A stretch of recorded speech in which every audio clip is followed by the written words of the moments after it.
वार्षिक परीक्षा 2023-24 साथियों कक्षा 9वीं के लिए स्वास्थ्य एवं शारीरिक शिक्षा का जो पेपर है वो यहाँ पे आ चुका है। और ये पेपर दोस्तों रामाराम जाट ने हमारे साथ शेयर किया है, तो उनका बहुत बहुत धन्यवाद। साथियों आपसे रिक्वेस्ट रहेगी, आपके पास भी अगर कोई पेपर है तो आप हमें इस व्हाट्सअप नंबर पे है वो शेयर कर सकते हैं अपना नाम लिख के, ताकि सभी छात्रों तक पेपर को पहुँचाया जा सके। तो चलिए दोस्तों वीडियो स्टार्ट करते हैं। और वीडियो स्टार्ट करने से पहले आपसे छोटी सी रिक्वेस्ट रहेगी, चैनल पे आप नए हैं तो प्लीज़ चैनल को सब्सक्राइब कर लेना, ताकि और भी वीडियो जो अपलोड होंगे आपकी परीक्षाओं के रिगार्डिंग, पेपर के रिगार्डिंग, वो आपको मिलते रहेंगे। तो चलिए अपन यहाँ पे स्टार्ट करते हैं। सभी प्रश्नों को एक एक करके हम यहाँ पे देखने वाले हैं। पहला क्वेश्चन साथियों आपको यहाँ पे पूछा गया था, 13 से 18 वर्ष तक की अवस्था को कहा जाता है। तो साथियों इस अवस्था को है वो किशोर अवस्था कहा जाता है। ये पहले भी मैंने कई वीडियो में डिस्कस किया था कि जिसको अपन टीन एज बोलते हैं, ठीक है, तो वो 13 से लेके 19 तक होती है। तो कई बार 18 भी ऑप्शन में दे दिया जाता है, तो यहाँ पे ऑप्शन नंबर ए वाला सही आंसर रहेगा। यहाँ पे दोस्तों बाल्यावस्था का प्रश्न भी आ चुका है, पिछली बार आया था ये, इस बार नहीं आया है अभी तक। तो बाल्यावस्था की जो उम्र है दोस्तों वो आपसे होती है 7 से 12 वर्ष तक, ठीक है।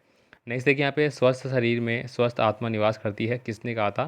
तो ये काफ़ी इंपॉर्टेंट पर्सन है और बहुत अच्छा है, और ये कहा था भाई अरस्तु ने, ठीक है। तो यहाँ पे आइंस्टीन ने नहीं कहा था, न्यूटन ने नहीं कहा था, अरस्तु ने कहा था। अरस्तु एक प्रकार के क्या थे, दार्शनिक थे। क्या थे भाई, दार्शनिक थे वो, ठीक है। और उन्होंने बहुत सारी ऐसी चीज़ें हैं वो समाज को दी थी, जिससे कि समाज है वो काफ़ी चीज़ों को नॉलेज ज्ञान कर सकता है।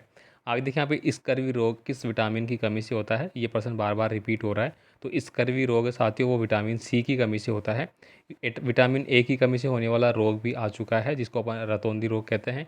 विटामिन बी की कमी से होने वाला रोग है जिसको अपन बेरी बेरी रोग कहते हैं, ठीक है। तो ये सारे आपको आने चाहिए। और अलग अलग जिलों में अलग अलग पेपर हो रहे हैं, तो बहुत सारे पर्सन रिपीट है, तो आपको थोड़ा पढ़ लेना चाहिए।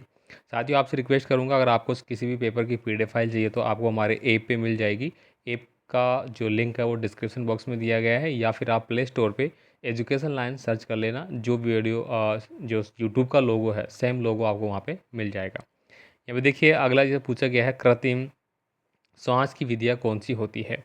यानी कि कृत्रिम रूप से मान लीजिए किसी को श्वास नहीं आ रहा है और आपको कृत्रिम रूप से श्वास उसको देना है, तो आप क्या करेंगे। तो देखिए यहाँ पे दिया गया है, शेफर विधि दिया गया है, मुख से मुख विधि दिया गया है, सिलवेस्ट विधि दिया गया है, तो ये सारी इसमें हो जाती है। नेक्स्ट देखिए कबड्डी खेल में एक समय में कितने खिलाड़ी खेल सकते हैं। तो दोस्तों 7 खिलाड़ी खेल सकते हैं। तो कबड्डी का और खो खो का भी आपको याद करना होगा। ये बड़े क्वेश्चन है ऐसा कि जो बार बार रिपीट हो रहे हैं, तो आपको आना ही चाहिए। देखिए खेलों की जननी किसे कहा जाता है। तो साथियों खेलों की जननी है वो जिम्नास्टिक को कहा जाता है। अच्छे से याद रख लेना भाई। इसके बाद देखिए कबड्डी का आ चुका है, खो खो वगैरह है, बास्केटबॉल है। बास्केटबॉल में कितने खिलाड़ी होते हैं ये भी आप कमेंट कर देना भाई। श्वास में कौन सी गैस अंदर लेते हैं। जब अपन श्वास लेते हैं तो हमारे अंदर हम कौन सी गैस है वो लेते हैं, मतलब तो उसको बोला जाता है ऑक्सीजन। और ऑक्सीजन को क्या बोला जाता है भाई, जीवनदायिनी गैस। कौन सा, जीवन दायनी, ठीक है। ये प्रश्न बार बार रिपीट हो रहा है, आपके पेपर में हो सकता है आया हुआ होगा। देखते हैं आगे। चलिए आगे देखते हैं अपन। तन मन से रोगी एवं निर्बल मानव को आत्मशक्ति के दर्शन कभी नहीं हो सकते। यह कथन किसका है। तो जैसे यह कहा गया है कि तन मन से रोगी, यानी कि आप तन से रोगी है लेकिन मन से भी रोगी है। मन में भी आपका विश्वास नहीं है किसी चीज़ के प्रति, मन में भी आपकी ग्लानि है और इस प्रकार की भावनाएं अगर रहती है, तो आप कभी भी आत्मशक्ति के दर्शन प्राप्त नहीं कर सकते हैं। तो ये बात किसके द्वारा कही गई थी, स्वामी विवेकानंद के द्वारा, रामकृष्ण, स्वामी रामकृष्ण के द्वारा, या अरस्तु, या उपरोक्त भी। ये आपको कमेंट करना है भाई किसने कहा गया है, ठीक है। नेक्स्ट देखिए यहाँ पे अगला है, आपके अतिलोकात्मक प्रश्न आपसे पूछे गए थे। तीव्र विकास और वृद्धि की अवस्था कौन सी है। तो दोस्तों दो अवस्थाएं यहाँ पे होती है। पहली तो होती है हमारी शिशु अवस्था। कौन सी, शिशु अवस्था। दूसरी होती है हमारी किशोर अवस्था। ये दोनों जो है एक दूसरे के पर्याय होती है। मतलब पर्याय मतलब ये जो होती है पर्यायवाची मतलब उसी के समान होती है। तो किशोर अवस्था आप यहाँ पे लिख सकते हैं, ठीक है। ये दोनों अवस्थाएं ऐसी होती है जिसमें तीव्र विकास होता है। आपने देखा होगा जब छोटा बच्चा होता है तो जब जन्म लेता है आप देखेंगे कि वो लगभग साल भर के या 2 साल में आप देखेंगे वो कितना बड़ा हो जाता है, छोटा सा बच्चा, और काफ़ी विकास उसमें देखने को मिलता है, ठीक है। तो ये इसमें होता है। और किशोर अवस्था होती है जैसे आप 13 वर्ष के बाद 12 या 13 वर्ष के हो जाते हैं, उसके बाद आप देखेंगे कि आपकी हाइट है वो काफ़ी तेज़ी से बढ़ती है। आपकी जो बोलने की शक्ति है, यानी कि जो आप बोलते हैं तो लड़कों में भारीपन आना, लड़कियों में थोड़ा धीमापन रहना, मतलब आवाज़ तीक्ष्ण होना, ये गुण है वो देखने को मिलते हैं। साथ साथ शारीरिक जो आपकी विकास है उसमें काफ़ी वृद्धि होती है, ठीक है। शरीर के अंगों का विकास होता है तो बहुत तेज़ी से होता है इस अवस्था में। मुर्गा चाल शरीर के किस भाग का व्यायाम है। तो साथियों मुर्गा चाल जो है वो हमारे किसका है, पैरों का, ठीक है। आप लिख सकेंगे यहाँ पे पैरों और कमर, ये आप लिख सकते हैं। आगे देखिए प्राणायाम क्या है, प्राणायाम के बारे में आप लिख सकते हैं, जिसमें अपन अनुलोम विलोम कपालभाति वगैरह ये करते हैं सुबह सुबह। स्वास्थ्य के संबंध में अरुस्तु का कथन है वो आपको बताना होगा। जीवनदायिनी गैस कौन सी है, तो अभी अभी हमने बात करी थी, O2 हो गया, रिपीट हो चुका है, ठीक है। आगे देखिए विटामिन ए की प्राप्ति के मुख्य स्रोत कौन से हैं, मतलब विटामिन ए के लिए हमें क्या क्या खाना चाहिए वो आपको लिखना होगा। तो vitamin A B C D ये सब का आप याद कर लेना भाई, ठीक है, कोई सा भी आ सकता है। नक्सीर किसे कहते हैं, आपने देखा होगा कि गर्मियों में जो होता है कई बार कि नक्सीर आ जाता है, और नक्सीर हमारे नाक से बहने वाला खून जो होता है उसी को बोला जाता है। तो इसके बारे में आप बता सकते हैं, हम क्या करते हैं, मरीज़ को लेटा देते हैं, ठीक है। लेटाने के बाद उसके ऊपर सिर के ऊपर आसपास है वो थोड़ा अपन ठंडा करते हैं, ताकि क्योंकि ये जो हमारी बॉडी है वो हीट होती है बहुत ज़्यादा अंदर से, जिसको अपन बोलते हैं कि बहुत ज़्यादा गर्मी हो जाती है हमारे अंदर, और उस वजह से भी नक्सीर आ जाती है, ठीक। आगे देखिए यहाँ पे समझ खेलों की जननी किसे कहता है, तो ये प्रश्न रिपीट हो चुका है आप ही के पेपर में, अभी अभी हमने पढ़ा था, तो ये वापस जिम्नास्टिक हो जाएगा। देखिए शारीरिक विकास का उद्देश्य क्या है, शारीरिक विकास का उद्देश्य है शारीरिक जो हमारा शरीर है उसको स्वस्थ और उसका विकसित करना, ठीक है।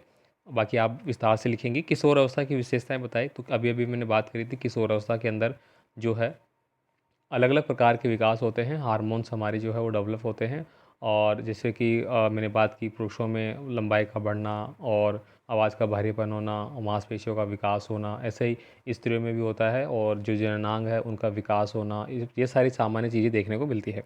योग को परिभाषित करना है, योग क्या होता है।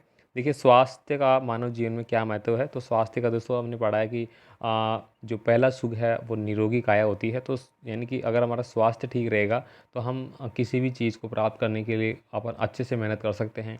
हमारा मस्तिष्क है वो अच्छे से कार्य करेगा, हमारी कार्य प्रणाली अच्छी रहेगी, हमारा लोगों के प्रति व्यवहार अच्छा रहेगा। लेकिन अगर हम स्वस्थ नहीं हैं तो हम कहीं न कहीं हीन भावना के शिकार हो जाते हैं, और सामाजिक कार्यों में स्थान नहीं दे पाते हैं, और अपने आप को पिछड़ा महसूस करते हैं। तो ये चीज़ें आप यहाँ पे लिख सकते हैं भाई, ठीक है। प्राथमिक चिकित्सा कहते हैं, देखिए रिपीट है प्रश्न और आपको अच्छे से आता है, तो लगभग सभी को आता है। प्राथमिक चिकित्सा मतलब किसी मरीज़ को दुर्घटना स्थल जो रहता है वहाँ पे अस्पताल ले जाने से पूर्व आप लिखेंगे अस्पताल। अस्पताल ले जाने से पूर्व, अस्पताल ले जाने से पूर्व जो भी हम कोई भी चीज़ें उनको देते हैं वो प्राथमिक चिकित्सा में आती है, ठीक है। अब देखिए सामान्य खेल और साधन के खेलों में अंतर क्या है बताना होगा। तार गोला हैमर थ्रो इसको अपन बोलते हैं, फेंक की विद्या आपको बतानी होगी। खो खो वो इतिहास के बारे में लिखना है। कर्तव्य क्या है, इनकी ये दो क्रियाओं का वर्णन करना है। कर्तव्य आप जानते हैं कि आपने देखा होगा रस्सी है उस पर इस इधर से इधर एक लड़की है वो चलती रहती है, ये भी एक प्रकार का कर्तव्य है। आपने देखा होगा कि जो खेल दिखाते हैं सर्कस वगैरह देखा होगा आपने, तो एक आदमी है जो कि एक कोई गोला है उसमें से निकल रहा है, या फिर कमर पे एक जो रिंग है उसको घुमा रहा है, ये सारे क्या है कर्तव्य के अंतर्गत आते हैं, तो आप लिख पाएंगे। देखिए शारीरिक दक्षता परीक्षण क्यों आवश्यक है, दोस्तों शारीरिक दक्षता परीक्षण है वो मोस्टली है वो पुलिस परीक्षाएं हो गई, या फौज की भर्ती हो गई, सेना की भर्ती हो गई, उनमें ज़्यादातर किया जाता है। बाकी लगभग छोटा छोटा सब में होता है, लेकिन मोस्टली इनमें होता है जिसमें कि हमारे शरीर की जांच की जाती है, हमारे अंगों को जांच किया जाता है कि प्रॉपर है या नहीं है, हमारी फिजिकल एक्टिविटी देखी जाती है, हमारी भाग दौड़ देखी जाती है, हमारा वज़न देखा जाता है, हमारी हाइट देखी जाती है, हमारी हमने कितनी ऊंची कूद सकते हैं, हमारी पैरों के मध्य कितना गैप है नहीं, ये सारी चीज़ें देखी जाती है, जो कि शारीरिक दक्षता के अंतर्गत आती है, और ये स्वास्थ्य से जुड़ी हुई बात ही रहती है, क्योंकि हमारा स्वास्थ्य सभी बातों पे खरा उतरता है, इसका मतलब हमारी शारीरिक दक्षता है वो अच्छी है। तो ये थोड़ा सा मैंने पूरा पेपर है अच्छे से समझाने की कोशिश की है, बाकी आप अपने शब्दों में इसको लिख पाएंगे। पेपर की PDF फाइल ऐप पे मिल जाएगी। और ऑल द बेस्ट, अभी को मिलते हैं अगले वीडियो में, धन्यवाद।